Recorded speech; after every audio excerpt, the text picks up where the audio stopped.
সাম্প্রতিক সময়ে খুলনা শহরে বেশ কয়েকটি অপরাধমূলক ঘটনা ঘটে যাওয়ার পরিপ্রেক্ষিতে খুলনা মেট্রোপলিটন পুলিশ সন্ত্রাসী অপরাধী গ্রেপ্তার অভিযান জোরদার করেছে।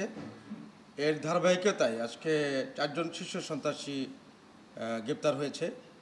আজকে 4 ফেব্রুয়ারি সকালে খুলনা মেট্রোপলিটন পুলিশের গোয়েন্দা বিভাগের একটি চৌকস টিম গোপন সংবাদের ভিত্তিতে একটি অভিযান পরিচালনা করে এবং সোনারাঙ্গা মডেল থানার সঙ্গীতা হোটেল থেকে তালিকাভুক্ত শীর্ষ সন্ত্রাসী 4 জন শীর্ষ সন্ত্রাসীকে গ্রেপ্তার তারা করে। এই শীর্ষ সন্ত্রাসী 4 জন হচ্ছে সাকিবুর রহমান ওরফে জিতু, জাহাঙ্গীর হোসেন, শাওন, সোহেল রানা ওরফে উজ্জ্বল শেখ। এই 4 জনকে জিজ্ঞাসাবাদ করা হচ্ছে এবং এই 4 জনের বিরুদ্ধে আইনগত প্রক্রিয়াধীন রয়েছে।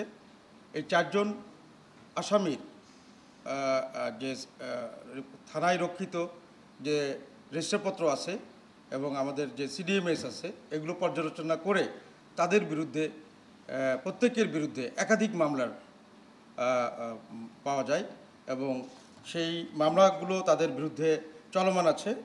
যেমন সন্ত্রাসী জিতুর বিরুদ্ধে হত্যা, ডাকাতি, দস্যুতা, চাঁদাবাজি, বিস্ফোরক আইন, দ্রুত বিচার আইন, বিশেষ ক্ষমতা আইন, নারী শিশু নির্যাতন দমন আইন এবং মাদক মামলাসহ মোট 14টি মামলা তার বিরুদ্ধে চলমান রয়েছে।